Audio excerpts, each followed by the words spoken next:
Evan Carter had everything: a $1 million wedding, a picture-perfect bride, and a future mapped out like a blueprint. But when he walked into that resort ballroom and saw her, the woman he'd abandoned 5 years ago, his carefully constructed life shattered in an instant. Maya Brooks wasn't just his wedding planner. She was carrying the secret he never knew existed: twin children with his eyes, his face, his soul. As whispers spread through the resort, and his fiancée's rage reached a boiling point, Evan faced an impossible choice: marry the woman everyone expected, or claim the family he never knew he had. What happened next would expose buried truths, break hearts, and prove that some love stories don't end, they wait. If you're watching this, subscribe right now and tell me in the comments, would you choose the safe path or risk everything for a second chance at real love? The morning sun warmed Evan Carter's face as he stepped out of the black sedan. His best man, Marcus, pulled their bags from the trunk while Evan stood still for a moment, breathing in the salty ocean air.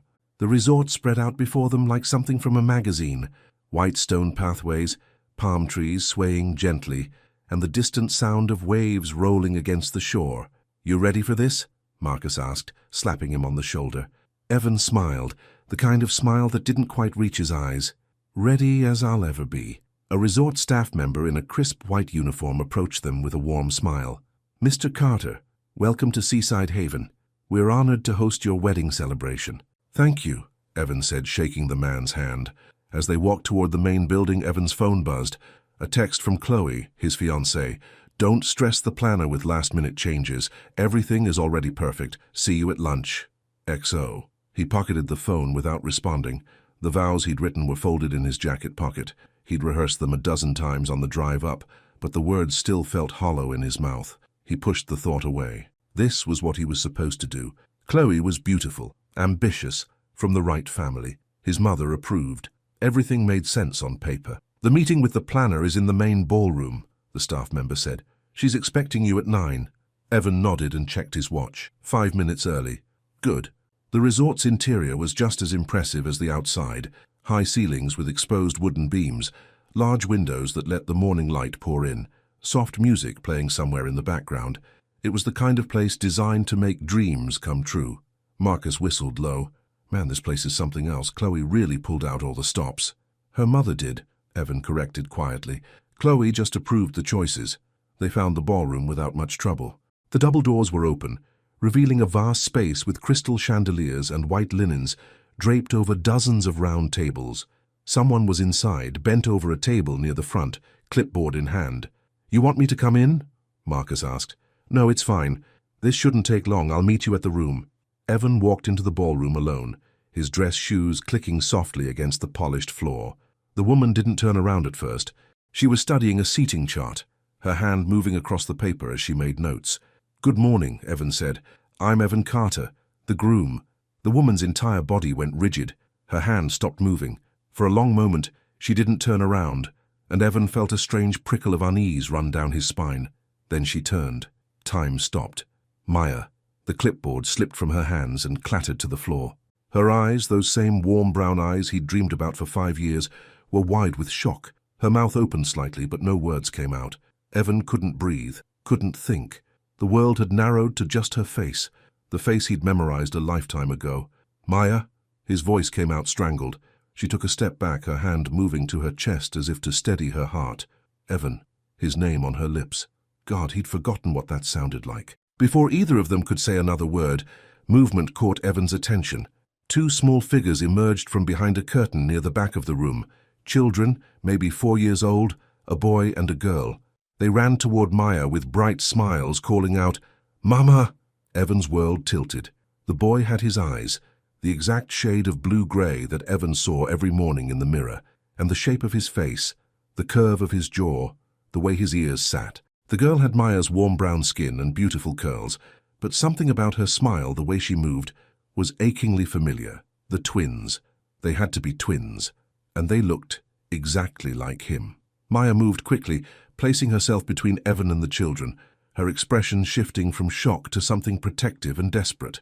"Liam, Lily, go back to the activity corner, please." "But Mama," the boy started. "Now, sweethearts."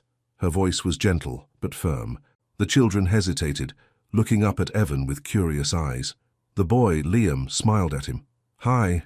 Evan's throat closed up. "Hi there." Lily waved, her little hand moving back and forth. Then they scampered back behind the curtain, their laughter echoing in the cavernous space. Silence fell like a weight. Evan stared at Maya, 1,000 questions screaming in his head. She stared back, her chest rising and falling rapidly, her hands trembling. "Evan, she started. The ballroom doors burst open. Chloe swept in, her blonde hair perfectly styled, wearing a cream-colored dress that probably cost more than most people's monthly rent. "Evan, darling, I thought I'd find you here. I wanted to introduce you to—" She stopped, her gaze moving between Evan and Maya. "Oh, you've already met the planner." Maya straightened immediately, her professional mask sliding into place so smoothly it made Evan's chest ache. "Miss Bennett, everything is on schedule. I was just reviewing the final seating arrangements with Mr. Carter." Chloe's eyes narrowed slightly. There was something in the air, some tension she could feel even if she couldn't name it. "Good. Evan, don't overwhelm her with changes. We've worked very hard on these plans." "I wasn't—" Evan started, but Maya cut him off. "No changes necessary," Maya said quickly. "Everything Mr. Carter has requested is already incorporated." Chloe smiled, but it didn't reach her eyes. She moved to Evan's side, slipping her arm through his in a way that felt more possessive than affectionate. "Wonderful. Evan, we should go. We have the cake tasting at 10:30. Evan couldn't move. His feet felt glued to the floor. Maya was right there, after 5 years of nothing, and his children, because they had to be his children, there was no way they weren't, had just smiled at him. "Evan," Chloe's voice had an edge now, "I need to finish discussing a few details with Miss Brooks," Evan said, his voice coming out steadier than he felt. Chloe's grip on his arm tightened. "The cake tasting can wait 10 minutes. The sharpness in his tone surprised all three of them. Chloe's mouth pressed into a thin line, but she released his arm. "Fine, 10 minutes. I'll be in the courtyard." She turned on her heel and left, her heels clicking angrily against the floor. The doors closed behind her. Maya immediately started gathering her things. "I need to take the twins to the children's activity room. We have qualified staff there who—" "Maya!" Evan stepped closer. "Please, just wait." She froze, not looking at him. "I can't do this right now." "Are they mine?" The question hung in the air like smoke. Maya's hands clenched around her clipboard so tightly her knuckles went pale. "I'm working," she said quietly. "This is my job. I can't discuss personal matters on the clock." "Maya, please." She finally looked at him, and the pain in her eyes nearly broke him. "Please don't do this here." Before he could respond, she was moving, calling softly for the twins.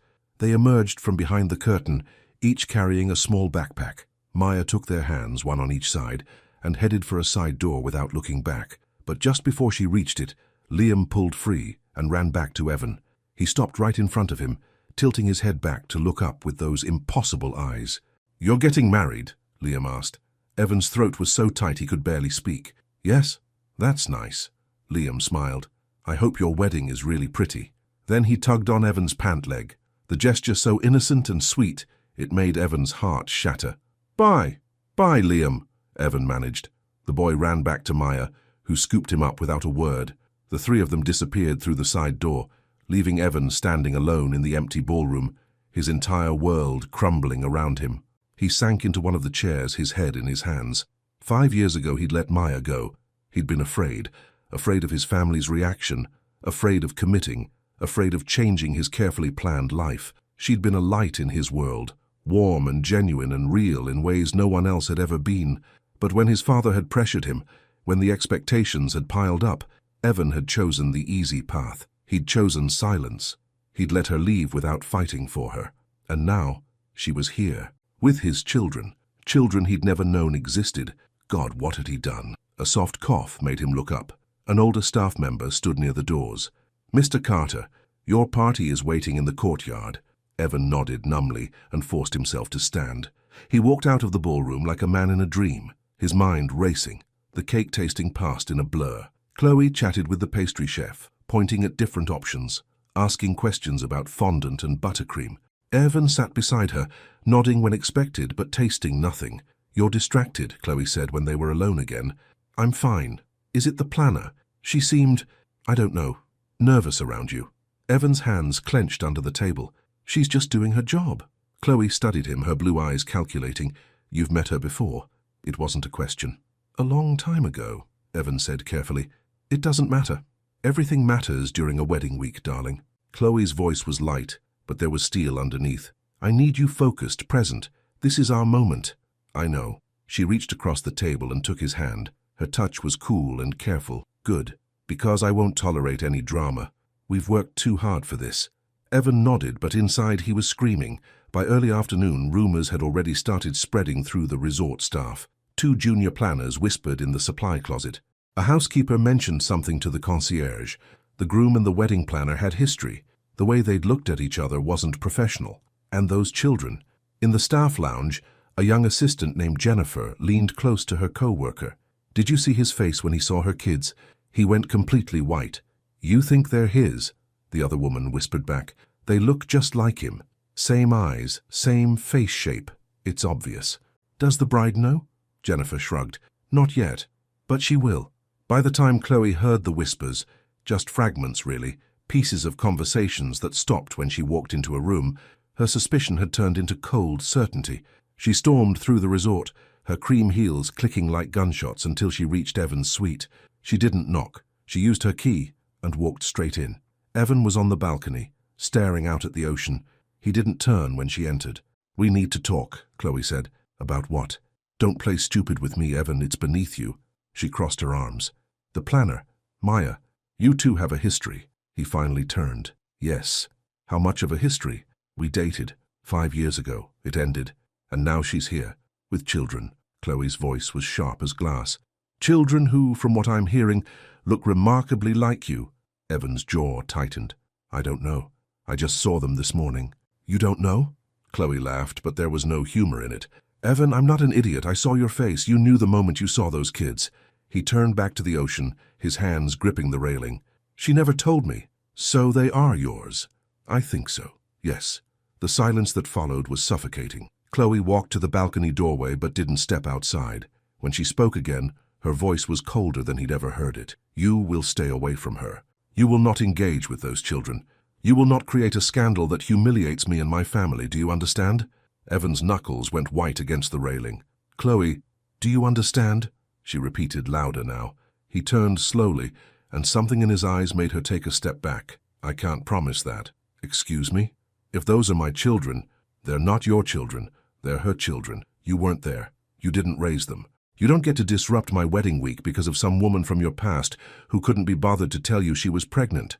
The words hit like physical blows, but Evan forced himself to stay calm. She had her reasons. I don't care about her reasons.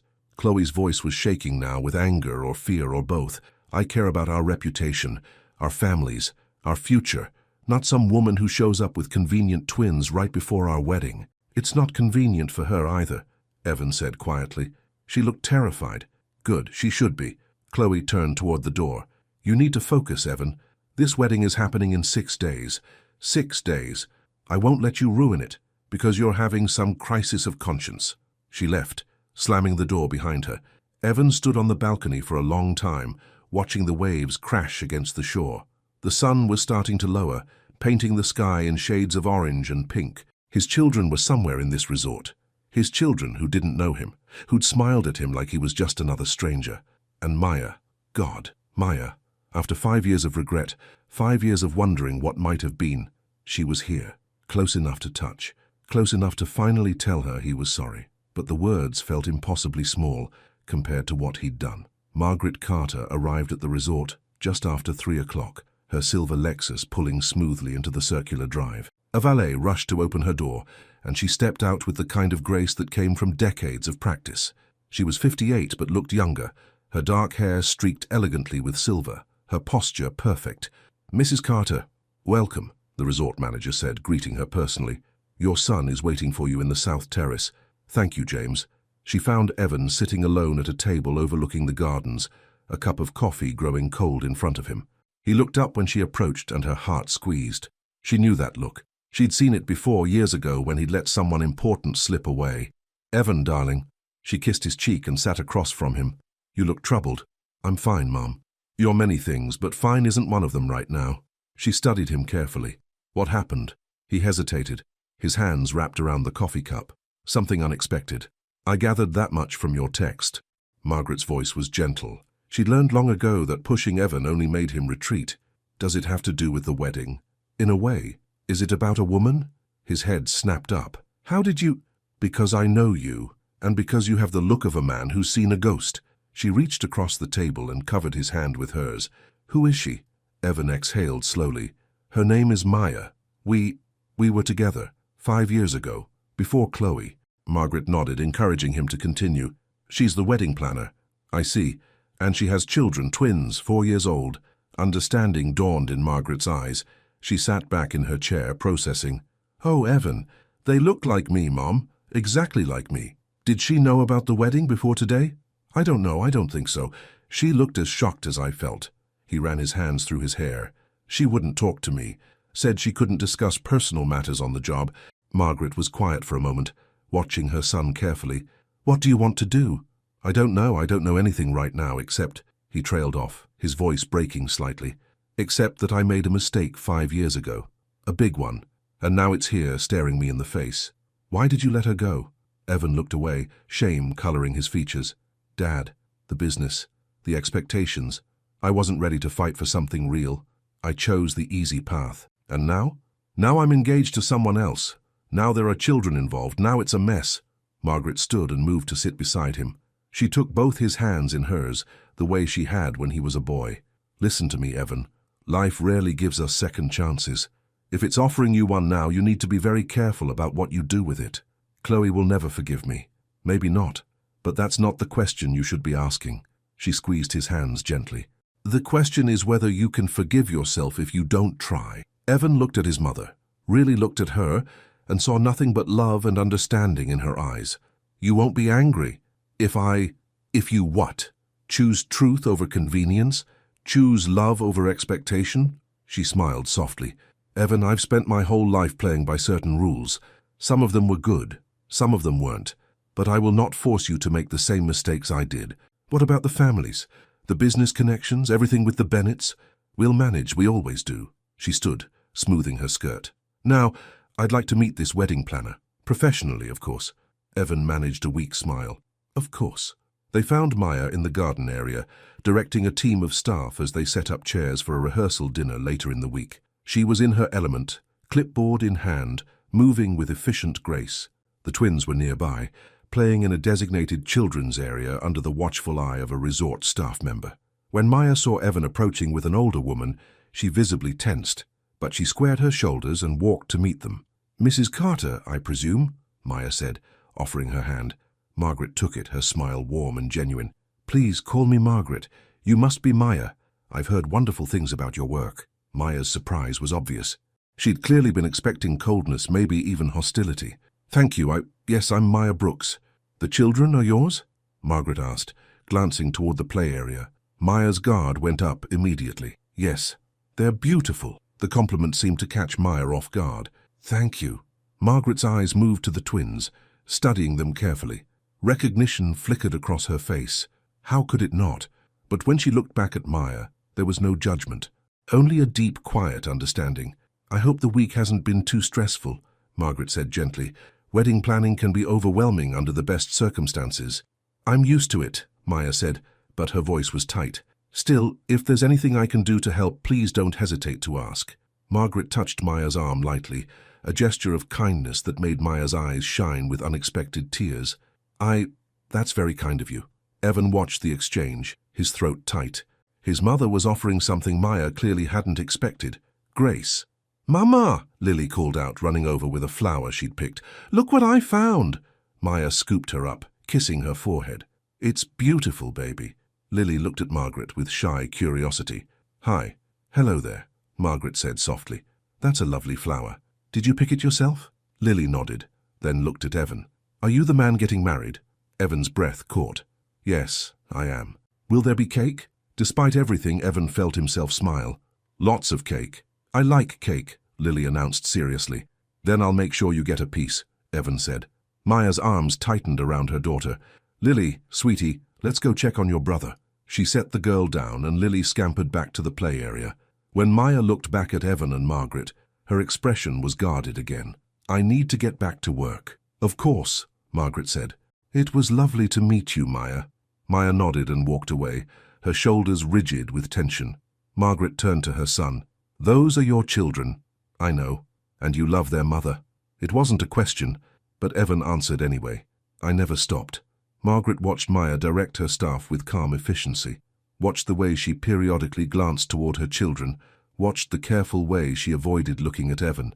"Then you have a choice to make," Margaret said quietly. And soon, Evan looked toward the play area where Liam was building something with blocks, while Lily danced in circles around him. His children, his family, everything he didn't know he'd lost until today. "I know," he said again, and for the first time since Maya had turned around in that ballroom, Evan felt something shift inside him. Not clarity exactly, but purpose. He'd made one choice 5 years ago, and it had cost him everything that mattered. He wouldn't make the same mistake twice. The next morning arrived with a sky so blue it hurt to look at. Evan woke before dawn, his mind still racing from the day before. He'd barely slept, his thoughts circling endlessly around Maya, the twins, and the choice that loomed before him like a cliff edge. He found her at breakfast, sitting alone at a table near the windows, reviewing schedules while she sipped black coffee. The twins weren't with her, probably still asleep or with the resort's childcare staff. The morning light caught in her hair, making it shine, and for a moment Evan was 27 again, watching her laugh at something he'd said across a different table in a different time. He approached slowly, giving her time to notice him. When she looked up, her expression cycled through several emotions too quickly to name, before settling on resignation. "Evan, can I sit?" She hesitated, then gestured to the empty chair. "It's your resort. For the week, anyway." He sat, and for a moment neither of them spoke. The silence stretched, filled with 5 years of unsaid things. "I didn't know you'd be here," Maya said finally, her voice low. "When I took this job, the booking was under the bride's name. I had no idea the groom was you." "I believe you." She looked at him surprised. "You do? You wouldn't put yourself through this on purpose?" He leaned forward, lowering his voice. "Maya, we need to talk. Really talk. Not here, not with everyone watching, but somewhere private. I don't think that's a good idea. Please, just give me an hour, that's all I'm asking." Maya's hands tightened around her coffee cup. "Your fiancé already hates me. If she finds out we're meeting alone, I'll handle Chloe. Will you?" The question held years of hurt, because handling difficult situations wasn't exactly your strength before. The words cut, but Evan accepted them. "You're right. I was a coward 5 years ago. But I'm here now and I'm asking, please." Before Maya could respond, a cheerful voice interrupted them. "Mama!" Both twins came running across the dining room, trailed by a harried-looking childcare worker. Liam reached the table first, launching himself at Maya's lap. Lily was right behind him, climbing into the empty chair beside her mother. "We had pancakes," Liam announced. "With syrup." "I can see that," Maya said, gently wiping a smear of syrup from his cheek with her napkin. "Did you say thank you to Miss Jennifer?" "Thank you, Miss Jennifer," both twins chorused, turning to wave at the young woman who smiled and waved back before heading to the buffet. Lily noticed Evan and brightened. "Hi, you're the wedding man." Evan's heart did something complicated in his chest. "Hi, Lily, did you like the pancakes too? They were really good, but Liam got more syrup than me." "Did not," Liam protested. "Did too." "Hey," Maya said gently, placing a hand on each of their heads. "No arguing. You both got plenty of syrup." Evan watched the easy way she handled them, the natural warmth in her voice, the love that radiated from every gesture. These were his children, his, and he'd missed 4 years of moments exactly like this one.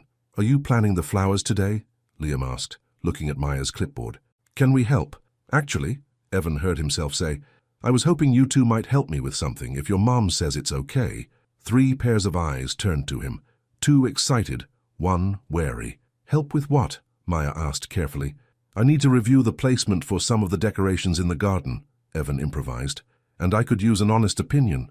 Kids are good at that. They say what they really think." "Please, Mama," Lily begged. "We'll be really good." "We promise," Liam added, his blue-gray eyes, Evan's eyes, wide and hopeful. Maya looked trapped. If she said no, she'd have to explain why to the children. If she said yes, she'd be letting Evan into their lives, even in this small way. 30 minutes, she said finally, "and you stay where I can see you." "Deal," Evan said, relief flooding through him. The twins cheered and scrambled down from their seats. Liam took Evan's hand without hesitation, his small fingers wrapping around 2 of Evan's larger ones. The simple trust in that gesture nearly broke him. Come on, Lily said, already heading toward the door. Let's go look at flowers. As they walked through the resort, the twins chattering on either side of him, Evan was intensely aware of Maya following at a short distance. She stayed close enough to supervise but far enough to maintain some distance, her clipboard clutched against her chest like a shield.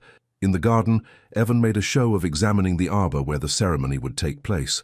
White roses had been ordered, along with some kind of trailing greenery he couldn't name. The twins immediately gravitated toward the flower beds nearby, pointing out colors and shapes. I like the purple ones, Lily said, crouching beside a patch of lavender.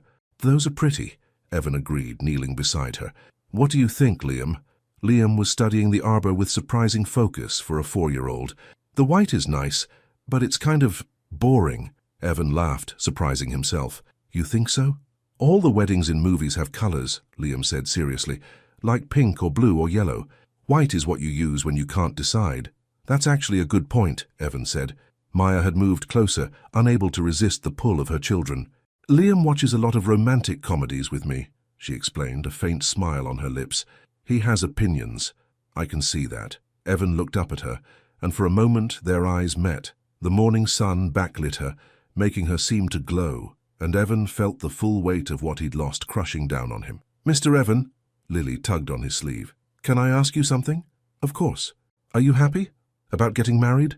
The question, delivered with such innocent directness, struck him like a physical blow. Maya's expression shifted to alarm. Lily, that's not... she started.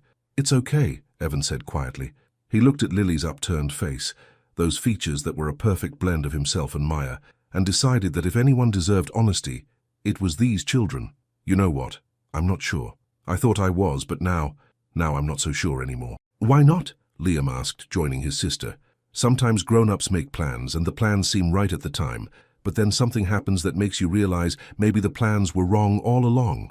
Like when Mama planned for us to go to the beach, but then it rained? Lily asked. Something like that, Evan said, smiling despite the ache in his chest. Sometimes you need a different plan. Maya was watching him now with an expression he couldn't quite read. There was fear there, yes, but also something else, something that looked almost like hope. Before anyone could say more, a cold voice cut through the morning air. How touching. They all turned. Chloe stood at the garden entrance, her arms crossed, her face a mask of barely controlled fury. Behind her stood 2 of her bridesmaids, their expressions a mix of curiosity and discomfort. Chloe, Evan started to rise. Don't. She walked forward, her heels sinking slightly into the grass. I've been looking for you everywhere. I should have known I'd find you here with her and her children. The venom in those last 2 words made Maya's face go pale. She immediately moved between Chloe and the twins, her body language shifting into something protective and fierce. The children were just helping Mr. Carter review the garden setup, Maya said, her voice professional but tight. It's part of the planning process. Is it? Chloe's laugh was sharp. Because it looks like my fiancé is playing house with someone else's family. Chloe, that's enough, Evan said, his voice hard. No, what's enough is this. Chloe gestured between Evan and Maya. Whatever this is, I've been patient, I've been understanding, but I will not be humiliated. One of the bridesmaids touched Chloe's arm. Chloe, maybe we should...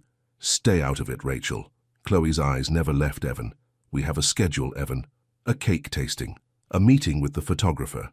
Or have you forgotten that we're getting married in 5 days? I haven't forgotten. Then act like it. Chloe turned her glare on Maya. And you, if you can't maintain professional boundaries, I'll have you replaced. That won't be necessary, Maya said quietly, though her hands were shaking. Come on, kids, let's go inside. But Mama, Liam started. Now. The firmness in Maya's voice brooked no argument. She took both children by the hand and led them past Chloe, who stepped aside with exaggerated courtesy. As they passed, Lily looked back at Evan with worried eyes, and something inside him snapped. Chloe, we need to talk, he said, once Maya and the twins were out of earshot. Privately. Oh, now you want to talk privately? But she nodded to her bridesmaids, who retreated with obvious relief. Once they were alone, Chloe's composure cracked slightly. What is happening, Evan? And don't lie to me, I deserve the truth. You do, he agreed. Maya and I, we were together 5 years ago. It was serious. How serious? I loved her. The words came easier than he expected. I loved her, and I let her go because I was afraid. Afraid of disappointing my father, afraid of going against expectations, afraid of choosing something real over something safe. Chloe's face had gone very still. And the children? I think they're mine. You think? I haven't asked directly, but yes, they're mine. The silence that followed was excruciating. Chloe walked to the arbor, her hand trailing over the white roses she'd spent months selecting. When she spoke again, her voice was quieter, almost sad. Do you love me, Evan? The question hung in the air. Evan wanted to say yes, wanted to give her that comfort, but he'd spent 5 years living a lie. He couldn't do it anymore. I care about you, he said carefully. I respect you. But love? Real love? No, I don't think I do. Chloe laughed, but there were tears in her eyes. At least you're finally being honest. I'm sorry. Are you? Because from where I'm standing, you're about to throw away everything we've built for some woman who didn't even tell you she was pregnant. That doesn't sound like something to apologize for. That sounds like insanity. Maybe it is, Evan said, but it's the truth, and I can't marry you while feeling this way. 5 days, Evan. We have 5 days until 300 people show up expecting a wedding. 5 days until our families watch us exchange vows. You want to cancel all of that because your ex showed up with convenient children. They're not convenient. For anyone. Chloe wiped her eyes, her composure returning. I need time to think. Don't follow me. Don't call me. Just stay away. She left, her bridesmaids falling into step beside her as she disappeared into the resort. Evan stood alone in the garden, the morning sun suddenly too bright, too warm. He'd done it. He'd told Chloe the truth. But now what? By lunchtime, the entire resort was buzzing with gossip. The bride and groom had fought in public. The wedding planner's children looked exactly like the groom. Someone had seen the groom holding one of the twins' hands in the garden. The bride had threatened to fire the planner. Maya heard the whispers as she moved through the resort, coordinating deliveries and confirming final details. Every conversation stopped when she approached. Every look carried judgment or pity or morbid curiosity. Her professional reputation, the thing she'd spent years building after having the twins, was crumbling in real time. She found refuge in her assigned office, a small room off the main event hall. The twins were with the childcare staff, engaged in some supervised activity, giving Maya a few hours to work, or to fall apart. She wasn't sure which was happening. A knock on the door made her look up. Margaret Carter stood in the doorway, holding 2 cups of coffee. May I come in? Maya wanted to say no, wanted to maintain whatever dignity she had left, but something in Margaret's expression, kindness, understanding, the absence of judgment, made her nod. Margaret entered and set 1 coffee cup on the desk. I thought you might need this. Thank you. They sat in silence for a moment, Margaret in the chair across from Maya's desk, her posture perfect but her expression soft. I won't insult you by asking if you're okay, Margaret said finally. It's clear you're not. Maya's laugh was bitter. Is it that obvious? Only to someone who's paying attention. Margaret sipped her coffee. Can I speak plainly? I don't think I could stop you. Fair enough. Margaret set down her cup. Those children are my sons. It wasn't a question, but Maya felt compelled to answer anyway. Yes. Did you know you were pregnant when you two split? Maya's hands tightened around her coffee cup. I found out 3 weeks after. I tried to call him 6 times. He never answered, never called back. Margaret's expression tightened with what looked like pain. He didn't tell me that. Why would he? I was already gone. Maya's voice shook. But I did try, Mrs. Carter. I tried to tell him, and when he didn't respond, I assumed he knew and didn't care. Why didn't you try again? Later, when the children were born, because someone from his family came to see me. Maya looked directly at Margaret. About a month after I left, a man in an expensive suit. He told me that Evan's father had big plans for him, that a girl like me, her voice caught, a girl like me with no family money, no connections, would only hold him back. He offered me money to disappear, to make it clean. Margaret's face had gone pale. My husband... I didn't take the money, Maya said quickly. I told him to leave, but the message was clear. Evan's family didn't want me, and I wasn't going to force my children into a world where they weren't welcome. Oh, Maya. Margaret's voice was thick with emotion. I didn't know. David never told me. If I had known, it doesn't matter now. It matters very much. Margaret reached across the desk, covering Maya's hand with her own. My husband could be difficult, controlling. He had ideas about how things should be, and he didn't tolerate deviation from those ideas. But he's been gone for 2 years now, and I want you to know that I would never have approved of what he did. Maya felt tears burning in her eyes. I appreciate that. I mean it. Those children, Liam and Lily, they're my grandchildren. And I have missed 4 years of their lives because of my husband's arrogance and my own ignorance. Margaret squeezed Maya's hand gently. I won't miss any more. Not if you'll let me be part of their lives. The tears spilled over then, hot tracks down Maya's cheeks. Mrs. Carter, Margaret, please. Margaret, Maya amended, her voice breaking. I don't know what's going to happen. Your son is getting married in 5 days. This whole situation is a disaster. Is it? Or is it the best thing that could have happened? Margaret smiled softly. Life has a way of forcing us to face the truths we've been avoiding. Sometimes that's messy, but sometimes it's necessary. Before Maya could respond, the door burst open. Evan stood there slightly out of breath, his hair disheveled. His eyes went immediately to Maya, then to their joined hands, then to Maya's tear-stained face. What happened? He demanded. Maya, are you okay? I'm fine, she said, pulling her hand back and wiping her eyes. Your mother and I were just talking. I should go, Margaret said, standing. But Maya, please think about what I said. She left, pausing to touch Evan's arm as she passed. Be honest with her, about everything. Then they were alone. Evan closed the door and leaned against it. Looking at Maya with such intensity, she felt pinned to her chair. My mother's right, he said. We need to be honest. No more dancing around it. No more professional boundaries, just truth. Maya stood, needing to move, needing distance. She walked to the window, looking out at the resort grounds. What do you want me to say, Evan? I want you to tell me what happened. After we split, His voice broke. After I stopped answering your calls. Your mother already told you. Or most of it, I assume. I want to hear it from you. So Maya told him. Everything. The positive pregnancy test. The 6 unanswered calls. The man in the expensive suit. The choice to raise her children alone rather than force them into a family that didn't want them. The years of struggle, of building her business while caring for 2 babies, of explaining to curious strangers why her children didn't have a father in their lives. Evan listened without interrupting, and when she finished, he was crying. Silent tears that tracked down his face as he stared at her. My father, he said hoarsely. God, Maya, if I had known... But you didn't. And maybe that's for the best.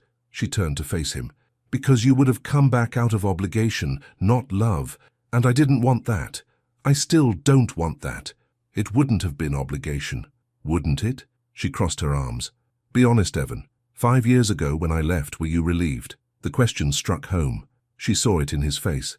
I thought so, she said quietly. You're right. At first I was relieved. I was 27 and terrified of commitment and disappointing my father. But that relief lasted about 2 days before it turned into the worst regret of my life. He stepped closer. Maya, I have thought about you every single day for 5 years. Every single day. Wondering where you were, if you were happy, if I'd destroyed the best thing that ever happened to me. And yet you got engaged to someone else. I tried to move on, tried to do what everyone expected, tried to be the man my father wanted me to be. His voice was raw. But I never stopped loving you. The words hung in the air between them. 5 years too late and still too soon. You can't say things like that, Maya whispered. Not now. Not when you're about to marry someone else. What if I'm not? Her breath caught. What? What if I don't marry Chloe? What if I choose differently this time? Evan, don't... I'm serious, Maya. I can't marry her. Not when I still love you. Not when we have children together. Not when there's a chance... A chance of what? Maya's voice rose. You think we can just pick up where we left off? You think 5 years and 2 kids and your entire life just disappear because you suddenly decided you made a mistake? No, I built a life, Evan, without you. I have a career, I have my children, I have stability. And you want me to risk all of that on... what? A feeling. It's more than a feeling. Is it? Because from where I'm standing, it looks like a man having a crisis and latching onto the woman who got away. She walked to the door, needing to end this before her resolve crumbled. You have a wedding in 5 days. Figure out what you want. But leave me and my children out of it until you do. Maya, please just go. He looked like he wanted to argue, to push back, but something in her expression stopped him. He nodded slowly and left, the door clicking shut behind him. Maya sank into her chair, her whole body shaking. Her phone buzzed. A text from the childcare supervisor saying the twins were asking for her. She grabbed her things and left the office, forcing herself to breathe normally, to smile, to be the mother her children needed, even as her heart was breaking all over again. Because Evan Carter had walked back into her life, and she was terrified that this time, when he left, she wouldn't survive it. The storm came without warning. One moment, the afternoon sky was clear and bright. The next, dark clouds rolled in from the ocean like something out of a disaster movie. The resort staff scrambled to bring in outdoor furniture and close awnings. Guests hurried inside, laughing nervously as the first drops of rain began to fall. Maya was in the main ballroom finalizing table arrangements with two of her assistants when the lights flickered. The twins were supposed to be in the children's activity room, but when the first crack of thunder shook the building, she heard Liam scream. She ran. The activity room was in chaos. A dozen children were crying or calling for parents. The staff members were trying to calm them, but another boom of thunder sent the kids into fresh panic. Maya found Liam huddled under a table, his hands over his ears, tears streaming down his face. "Mama!" he sobbed when he saw her. She crawled under the table and pulled him into her arms. "I'm here, baby, I'm here." Lily appeared moments later, climbing into Maya's lap beside her brother. Both children clung to her, trembling. "I don't like it," Lily whimpered.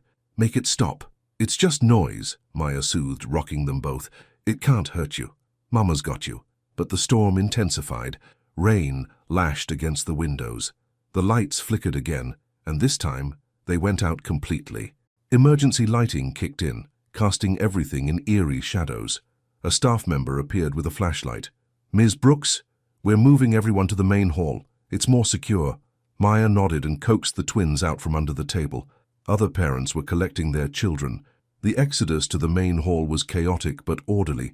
Maya kept both twins close, one hand on each of their shoulders, as they navigated the darkened hallways.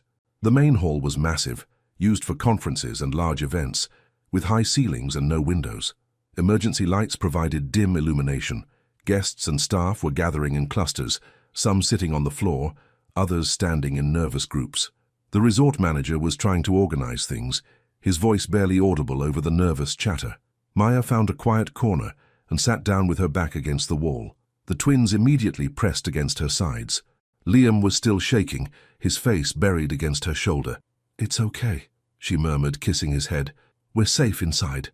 Another tremendous crack of thunder made Liam cry out. And then, suddenly, Evan was there.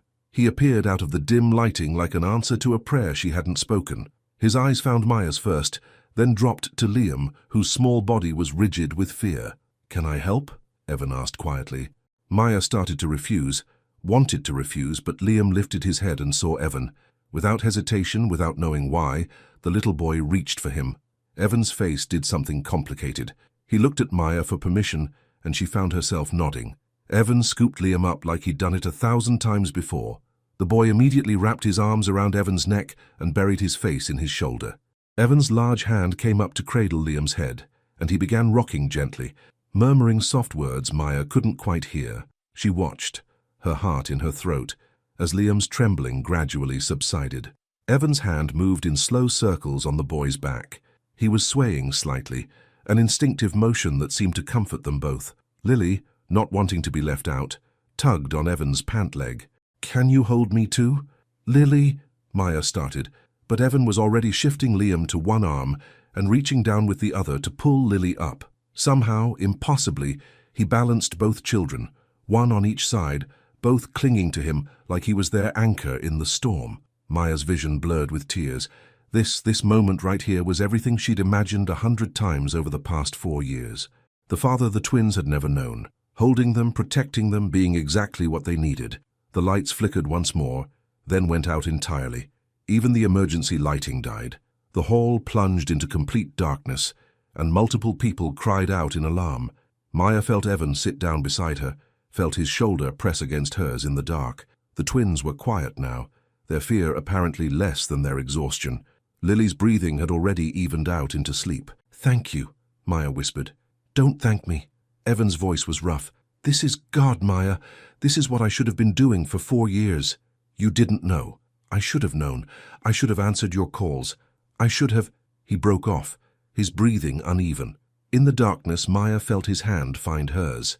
His fingers were warm, slightly trembling, and when they interlaced with hers, it felt like coming home. "I'm sorry," he said. "I'm so sorry for all of it. For being a coward, for letting you go, for missing this—" His voice broke. For missing them." "Evan, let me finish, please." He squeezed her hand. 5 years ago, I made the worst mistake of my life. I chose safety over love, fear over courage, and it cost me everything that mattered. But I'm here now and I'm not running. Not from you, not from them, not anymore.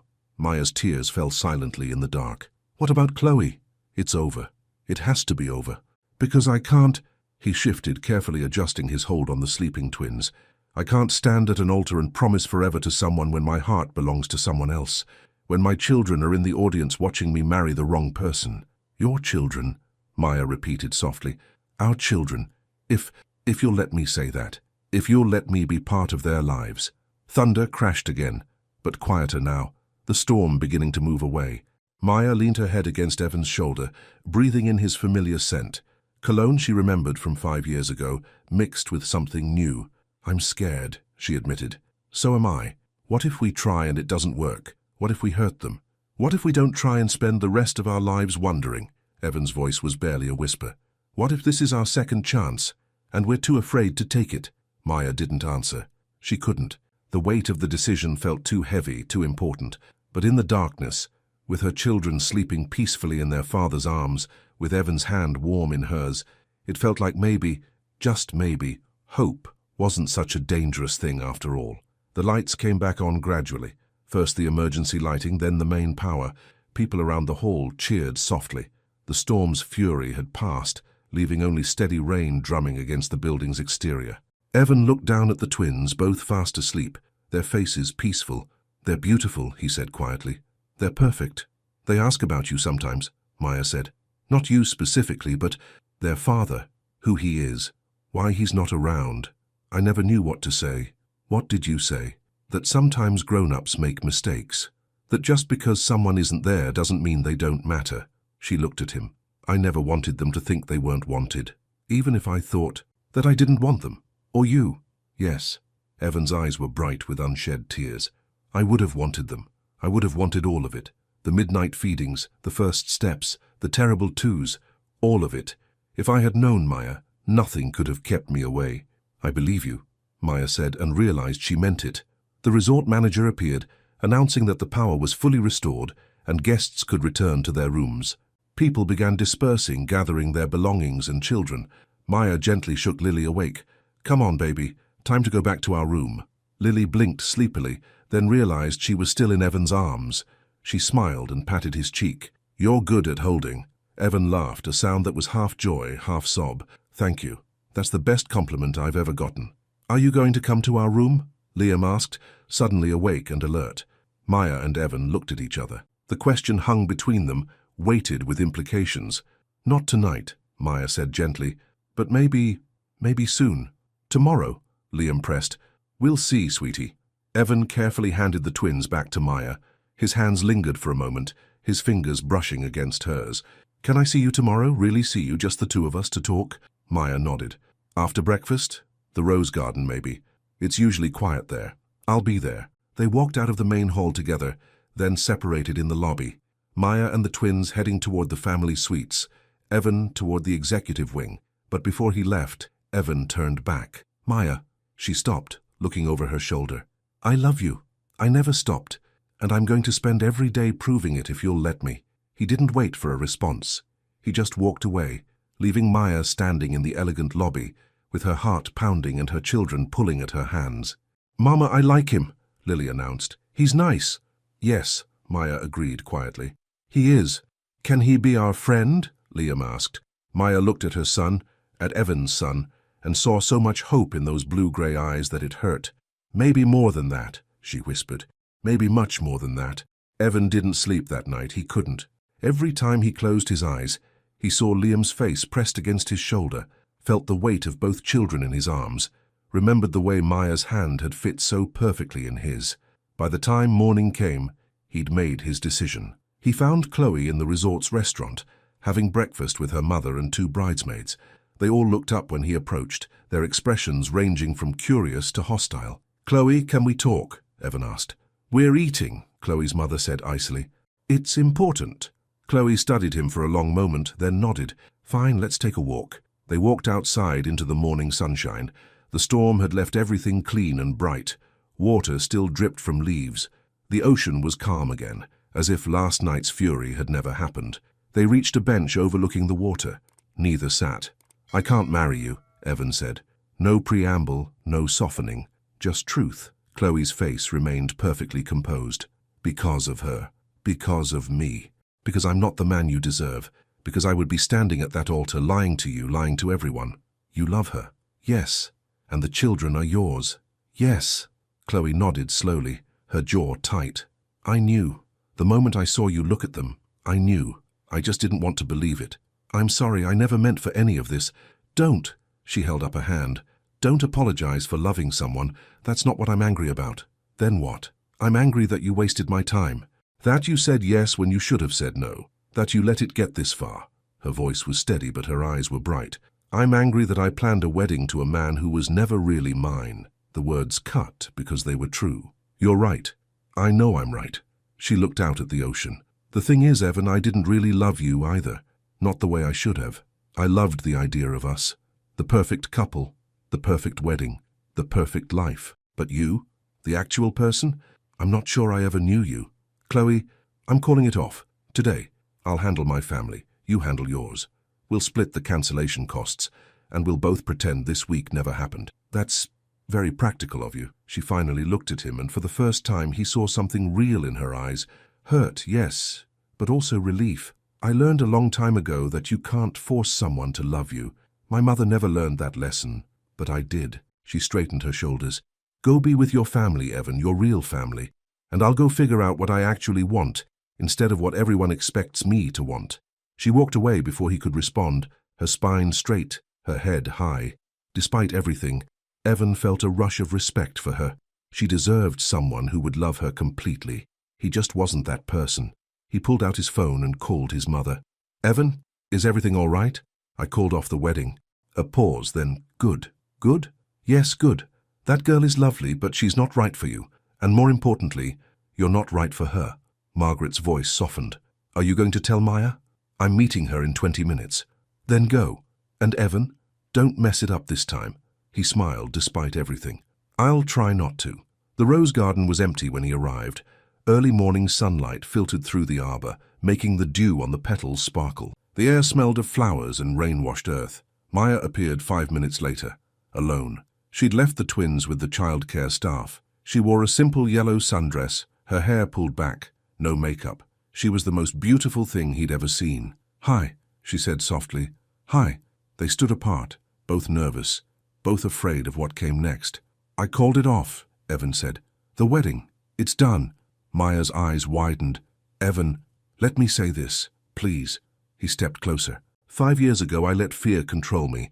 I let other people's expectations control me. I let you walk away because I was too much of a coward to fight for what I wanted. But I'm not that person anymore.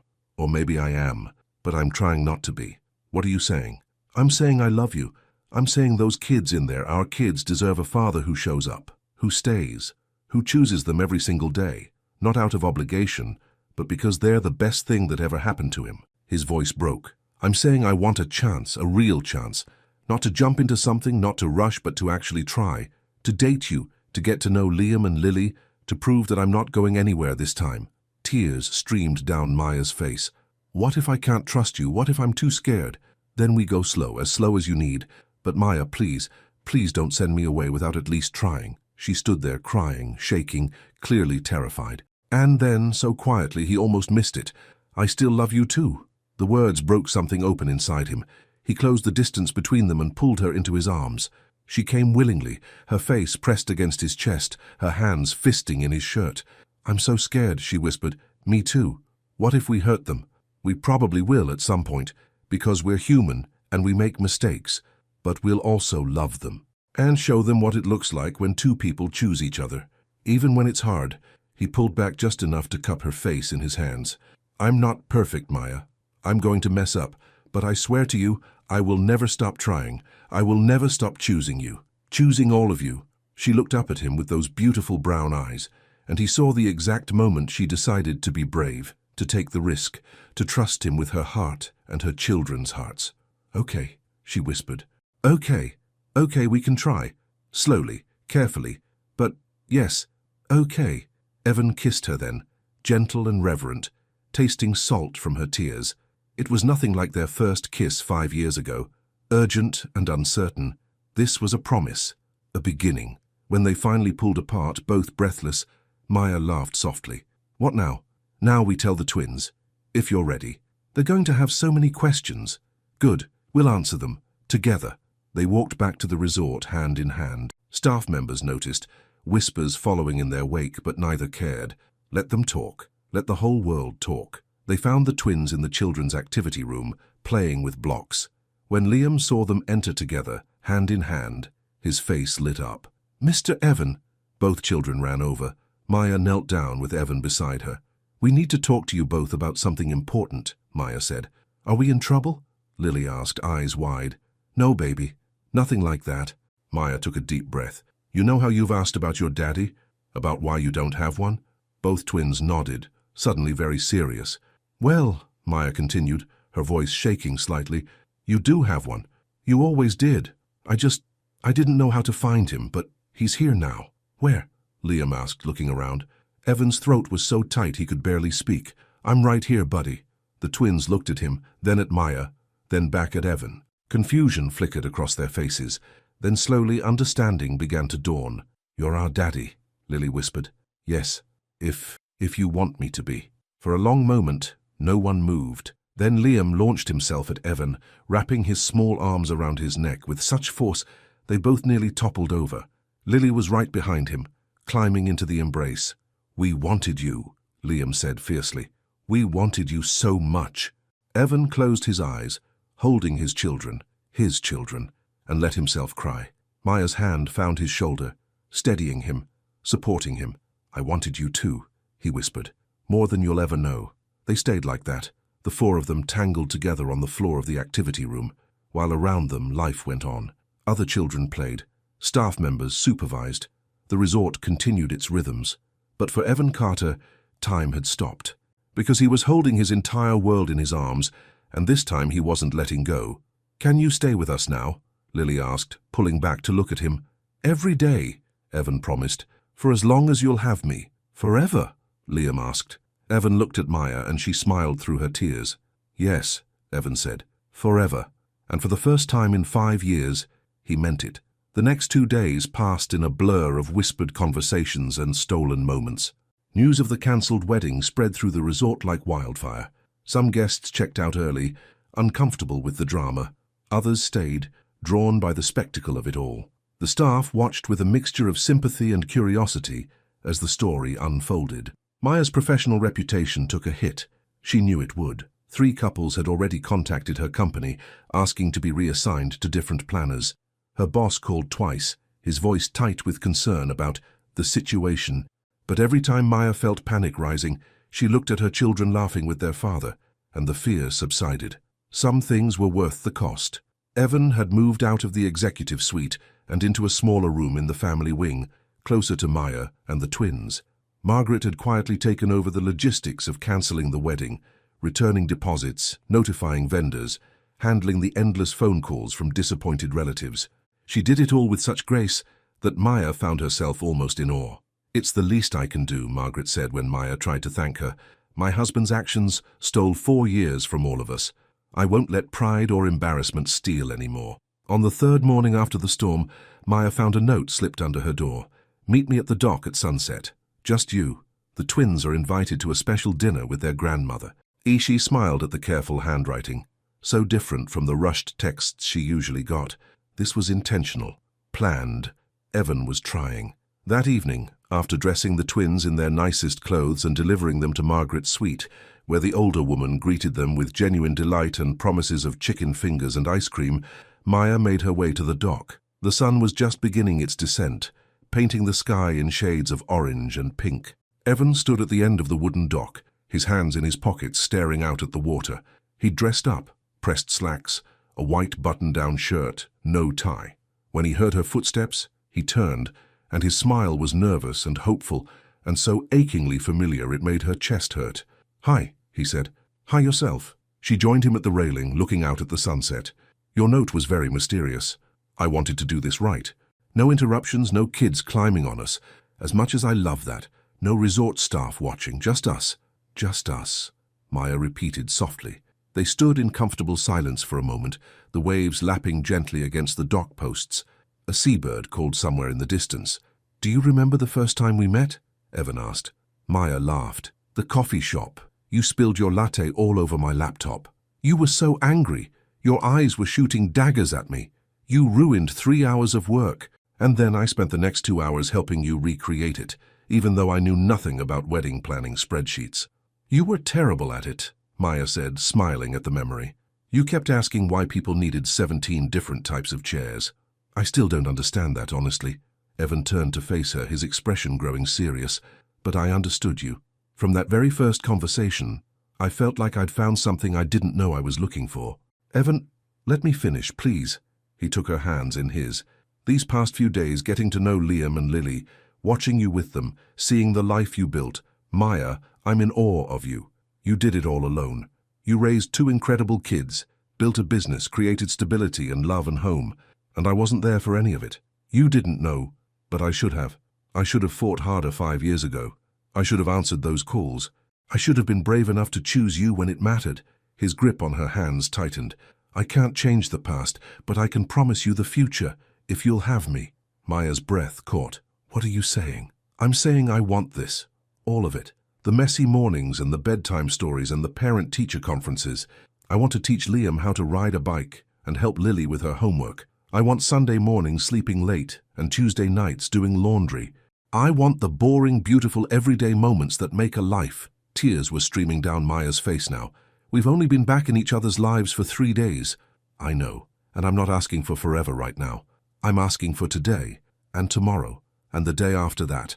I'm asking to date you properly, to court you like my mother would say, to prove that I'm not going anywhere. What about your life, your business, everything in the city? I can work from anywhere.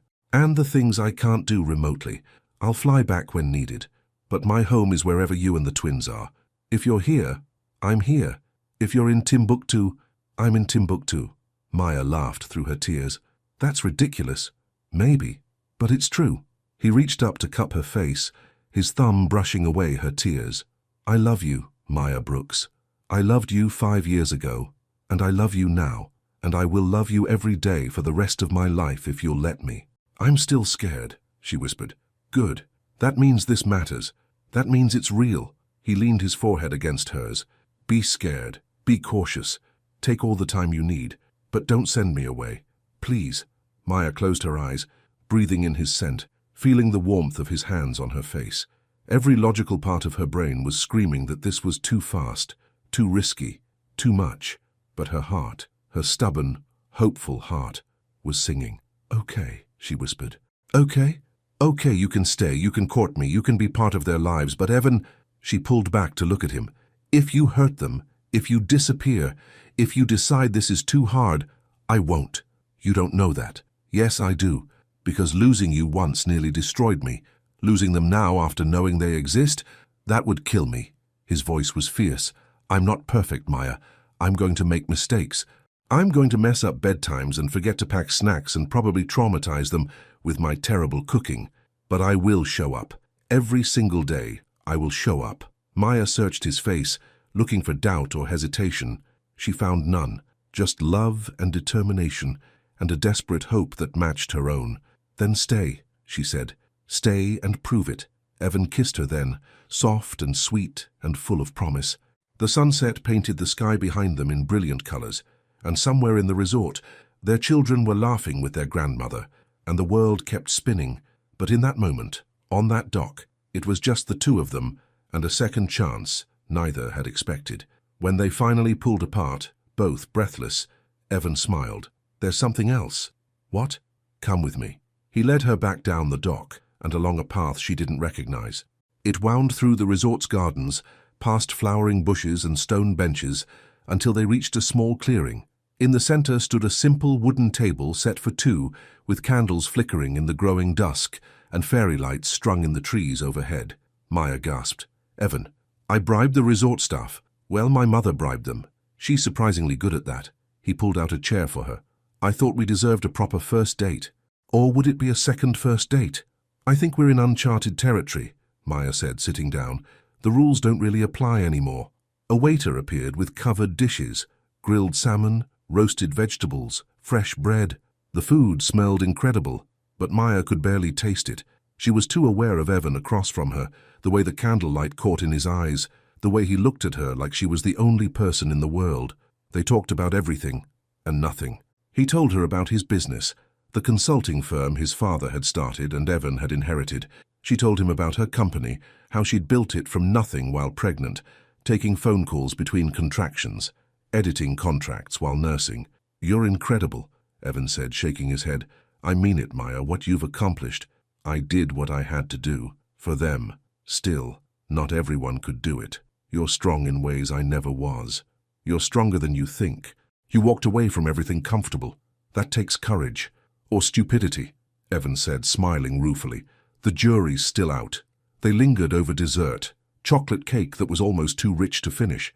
The sky had darkened fully now, stars beginning to emerge overhead. The fairy lights cast everything in a warm glow. "Tell me about them," Evan said suddenly. "Liam and Lily, tell me everything. First words, first steps, favorite foods. I want to know it all." So Maya told him. About Liam's first word being up, because he always wanted to be carried. About Lily's first steps taken at 10 months, right into the arms of Maya's best friend. About Liam's obsession with trains and Lily's love of singing. About the time they'd gotten into Maya's makeup and painted the bathroom mirror. About bedtime rituals and favorite books and the way they fought and made up within minutes. Evan listened to every word, laughing and asking questions, and occasionally wiping his eyes when the stories got particularly sweet. Maya watched him absorb it all, storing every detail like precious treasures. "I can't believe I missed so much," he said quietly. "But you're here now and there's so much more ahead. Tell me about you. What do you do for fun? What makes you happy besides the twins?" Maya thought about it. "Honestly, not much. My life has been them and work for so long I'm not sure I remember what I liked before. Then we'll figure it out together. What you liked before, what you might like now, what we both like." He reached across the table and took her hand. "We have time, Maya. We have all the time in the world." Later, as they walked back through the gardens, hand in hand, Maya felt something she hadn't felt in years. Peace. Not the absence of worry. There was still so much to figure out, so many logistics and decisions ahead. But a deep, bone-level certainty that whatever came next, they would face it together. They found Margaret in the family lounge, the twins asleep on either side of her on a plush couch. She was reading a book, one hand resting on Lily's curls, the other near Liam's shoulder. She looked up when they entered and smiled. "They lasted longer than I expected," she whispered. "We played 3 rounds of Go Fish and ate entirely too much ice cream." "Thank you," Maya said, meaning it, "for all of this, for accepting us." Margaret stood carefully, not disturbing the sleeping children. She walked to Maya and took both her hands. "Thank you for giving me a second chance, for letting me be part of their lives. I know I can't undo what my husband did, but I hope I can prove that not all Carters are." She paused, searching for the word, "cowards." "You already have." Margaret kissed Maya's cheek, then turned to her son. "Don't mess this up, Evan." "I won't, Mom." "Good, because those children deserve better, and so does she." After Margaret left, Evan and Maya sat on the floor beside the couch, watching their children sleep. Liam snored softly, one hand clutched around a stuffed bear Margaret had apparently bought for him. Lily's mouth was slightly open, her hair wild around her face. "They're perfect," Evan whispered. "They're ours," Maya corrected. "Ours," Evan repeated like he was testing the word. I like the sound of that. The next morning, they decided to extend their stay at the resort. The wedding week was officially over, but Evan convinced the management to let them remain in the family suites for a few extra days. "Think of it as making up for the chaos we caused," he'd said. Those days became a sort of bubble, a space outside normal life where they could figure out what this new family looked like. They took walks on the beach, the twins running ahead to chase waves. They had picnics in the garden. Evan learned Liam's favorite bedtime story and how Lily liked her sandwiches cut into triangles, not rectangles. There were hard moments, too. The first time Liam had a tantrum, and Evan looked at Maya helplessly, unsure what to do. The night Lily woke up crying from a nightmare and called for Mama, not Daddy, because that's what she knew. The conversation about practical things, where they would live, how custody would work, what to tell people. But they worked through it, together. On their last morning at the resort, They took the twins to the beach for one final adventure. The sun was just rising, painting everything gold. Liam and Lily were building an elaborate sandcastle, arguing good-naturedly about where the moat should go. Evan and Maya sat on a blanket nearby, close enough to supervise, far enough to talk privately. "I've been thinking," Evan said, "about logistics." "Okay, move in with me." Maya's head snapped toward him. "What?" "Not immediately, not tomorrow, but soon. I have a house in Westchester, 4 bedrooms, a yard, good schools nearby. There's room for a home office for you, room for the twins to grow." He turned to face her fully. "I know it's fast. I know you need your own space.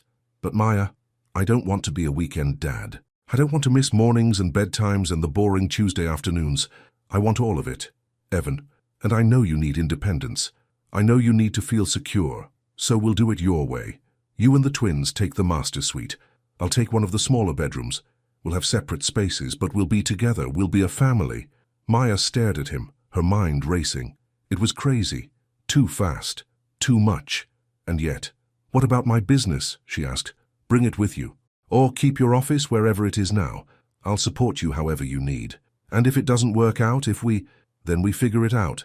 But Maya, I have to believe this will work. I have to believe we're strong enough to make it work." She looked at her children covered in sand and giggling, their faces bright with joy. She looked at Evan, this man who had broken her heart and was now trying to piece it back together. She thought about the past 5 years, the loneliness, the struggle, the nights she'd cried herself to sleep wondering if she'd made the right choices. And she thought about the future, a real future, with a partner, with support, with love. "Okay," she said. "Okay, we can try. Slowly. Maybe start with weekends, then work up to—" Evan kissed her, cutting off the rest of her sentence. When he pulled back, both of them were smiling. "We're really doing this," Maya said. "We're really doing this. You know people are going to talk, the cancelled wedding, the secret children, the reunion. Let them talk. I don't care about any of that. I only care about this." He gestured to the 4 of them. "Us, our family." Lily noticed them kissing and squealed, "Liam, look, Daddy's kissing Mama." Both children came running over, sandy and excited. They piled onto the blanket, demanding attention and snacks, and to know if they could go swimming. "Not without life jackets," Maya said automatically. "And sunscreen," Evan added. "And a lifeguard," Maya continued. "And probably breakfast first," Evan finished. They looked at each other and laughed. It was so domestic, so normal, so perfectly mundane. And it was everything. 2 days later, they were back in the real world. Maya's small apartment suddenly felt cramped with all of them there. Evan had insisted on driving them home, helping carry bags, refusing to leave until every suitcase was unpacked. The twins were exhausted from the trip and went down for a nap without complaint. Maya made coffee while Evan examined her refrigerator with concern. "You have 3 things in here." 3. "I eat out a lot. Or we do." "Not anymore." He pulled out his phone. "I'm ordering groceries." "What do the twins like?" "Evan, you don't have to." "I want to. Let me do this. Let me help." So Maya sat at her small kitchen table and listed foods, while Evan typed them into a delivery app. It was such a simple thing, grocery shopping, but it made tears prick at her eyes. She wasn't alone anymore. She didn't have to carry everything by herself. When Evan finished the order and looked up, he saw her crying and immediately moved to her side. "What's wrong?" "Nothing. Everything. I don't know." She laughed through her tears. "I'm just not used to this, to having someone who wants to help, who wants to be here." "Get used to it," Evan said, kissing her forehead, "because I'm not going anywhere." They spent the rest of the afternoon planning logistics. Evan would fly back to the city twice a week for important meetings, but work remotely the rest of the time. He'd start looking at houses in Maya's neighborhood, places big enough for all of them, but close enough to her office and the twins' preschool. They'd tell the twins slowly, carefully, making sure they understood that Daddy living with them didn't mean Daddy owned them or their mother. "This is a partnership," Maya insisted, "not a rescue." "I know. I'm not trying to save you, Maya. You already saved yourself. I'm just trying to be part of what you built." "Good, because I spent too long building this life to let anyone take it over. I wouldn't dream of it." The twins woke up cranky and clingy. Lily wanted to show Evan her entire room, including every stuffed animal and their individual names. Liam wanted Evan to read him a story, then another, then 3 more. Finally, at bedtime, both children were tucked into their beds. Maya kissed them good night, Then Evan did the same. When he bent to kiss Liam's forehead, the little boy grabbed his hand. "You're coming back tomorrow, right?" Liam asked, his voice small and uncertain. "Yes, I promise." "And the day after that?" "Yes." "And forever." Evan's throat closed up. He looked at Maya, who nodded through her own tears. "Yes, buddy. Forever." "Good." Liam yawned. "I love you, Daddy." It was the first time either child had said it. Evan couldn't speak, couldn't breathe. He just nodded and kissed Liam's forehead again, his tears falling onto his son's hair. In the hallway, Maya held him while he cried. "They love you," she whispered. "They're yours, we all are." Later, after Evan had finally left, reluctantly with 100 kisses and promises to call in the morning, Maya sat alone in her living room.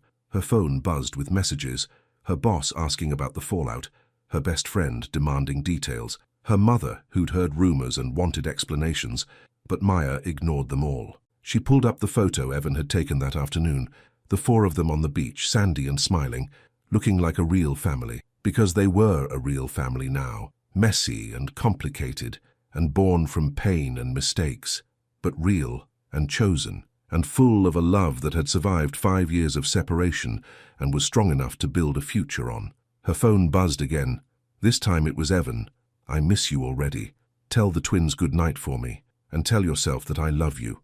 Always have. Always will." Maya typed back, "We love you too. Come home soon." And for the first time in 5 years, home meant all four of them together. 6 months later, they gathered in the backyard of the house in Westchester. The moving boxes were finally unpacked. Liam's train set covered most of the playroom floor. Lily's drawings decorated the refrigerator. Evan's home office was set up in the spare bedroom. Maya's business was thriving, with 3 new planners hired to handle the overflow. Margaret visited every Sunday, spoiling her grandchildren shamelessly and developing an unexpected friendship with Maya. They'd taken to having coffee together on Saturday mornings, just the two of them, talking about everything from business to parenting to the art of forgiving yourself for past mistakes. The scandal from the cancelled wedding had mostly blown over. Some people still whispered, but most had moved on to newer, more interesting drama. Chloe had gotten engaged to someone else, a banker from Boston who apparently adored her completely. She'd sent Maya a card that simply said, "Thank you for loving him better than I could." Now, in the late afternoon sunshine, Evan was teaching Liam how to throw a baseball. His form was terrible. Neither of them were particularly athletic, but they were laughing, and that's what mattered. Lily was helping Maya plant flowers along the fence, or helping, which mostly meant digging random holes and getting dirt everywhere. "Mama," Lily asked, looking up with those eyes that were so like Evan's, "are you happy?" Maya sat back on her heels, studying her daughter. "Yes, baby. I'm very happy. Are you?" "Very happy. I like having a daddy, and a grandma, and this big house." She paused, then added seriously, "But mostly I like that you smile more now." The observation, so simple and so profound, made Maya's eyes sting. "I do smile more, don't I? A lot more. You used to have sad eyes, but now they're happy eyes." Maya pulled Lily into a hug, not caring about the dirt that transferred onto both of them. "I have happy eyes because I have you and Liam, and because Daddy found us again. He didn't find us, we found him. You're right, we found each other." Evan jogged over, Liam riding on his shoulders. "What are my girls doing?"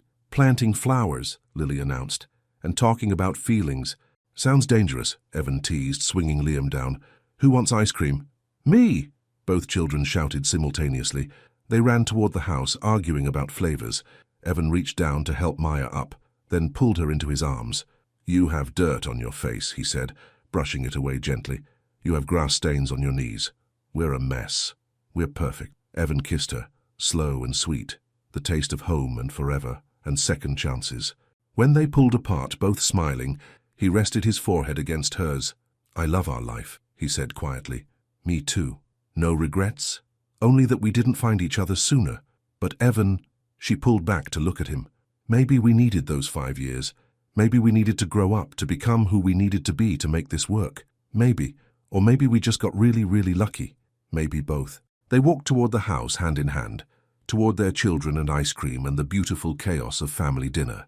The sun was setting, painting the sky in shades of pink and gold, promising another day tomorrow, and the day after that, and all the days to come. Inside, Liam was trying to reach the ice cream in the freezer, while Lily supervised from a safe distance. They were arguing about whether chocolate or vanilla was better. their voices rising in that particular way siblings have when they're not really angry, just passionate. Maya and Evan stood in the doorway for a moment, watching. Their children, their home, their second chance at everything that mattered. "You know what Lily said earlier?" Maya asked. "She said I have happy eyes now." Evan looked at her, really looked, and saw what his daughter had seen. The wariness was gone. The fear had faded. In its place was peace and joy and a quiet confidence that came from being loved completely. "You do," he said. "You absolutely do. So do you. That's because of you, all of you." He called to the twins, "Hey, who wants to eat ice cream on the porch and watch the sunset?" The resulting cheer could probably be heard by the neighbors. But that was okay. Let the whole world know that the Carter family was happy, messy, imperfect, and exactly where they were meant to be. They settled on the porch, bowls of ice cream in hand, watching the sky turn brilliant colors. Liam was squeezed between Maya and Evan, chocolate smeared on his chin. Lily was in Evan's lap, vanilla dripping down her fingers. "Tell us the story again," Liam said. "Which story?" Evan asked, though he knew. "The story of how you and Mama found each other." It had become their favorite bedtime story, the tale of how their parents had met, lost each other, and found their way back. Each telling was slightly different, emphasizing different details, but the ending was always the same. "Once upon a time," Maya began, "there was a man who spilled coffee on a woman's laptop. And she was really mad," Evan continued. "So mad. But then they talked and they laughed and they fell in love.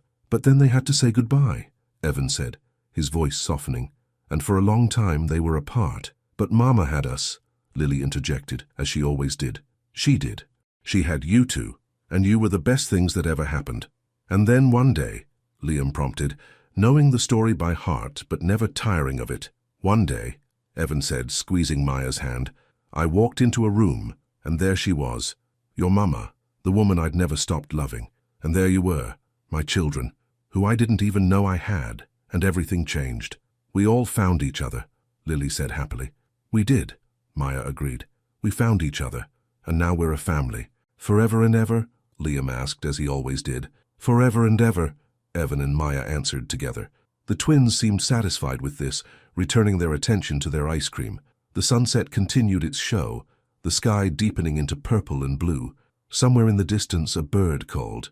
The evening air was warm and sweet. Evan looked at Maya over the twins' heads, and in that look was everything. Gratitude, love, wonder that they'd made it here despite all the obstacles, pride in what they'd built together. Maya smiled back, and it was a smile full of everything she'd never thought she'd have. Security, partnership, a love that had survived being broken and come back stronger. "Daddy?" Liam asked, his voice drowsy. "Yeah, buddy? I'm glad you spilled that coffee." Evan laughed, the sound rich and full. "Me too, Liam, me too." As the stars began to appear overhead, the four of them sat together on that porch, sticky with ice cream and full of love. They had a future to build, challenges to face, and countless ordinary moments ahead, but they had each other, and after everything they'd been through, everything they'd overcome, that was more than enough. It was everything. Years later, when people asked Maya about her love story, she always told them the same thing. It's not about the perfect beginning. It's about the courage to try again. It's about choosing love even when you're terrified. It's about second chances and forgiveness and showing up every single day. And when they asked Evan, he would smile and say, "It's about finding your way home. Even if it takes 5 years and a storm and twin 4-year-olds who look exactly like you, home finds you when you're finally ready to be found." But the best answer came from Liam and Lily, who would simply say, "It's about our family, and our family is perfect." And in all the ways that mattered, they were right. The end.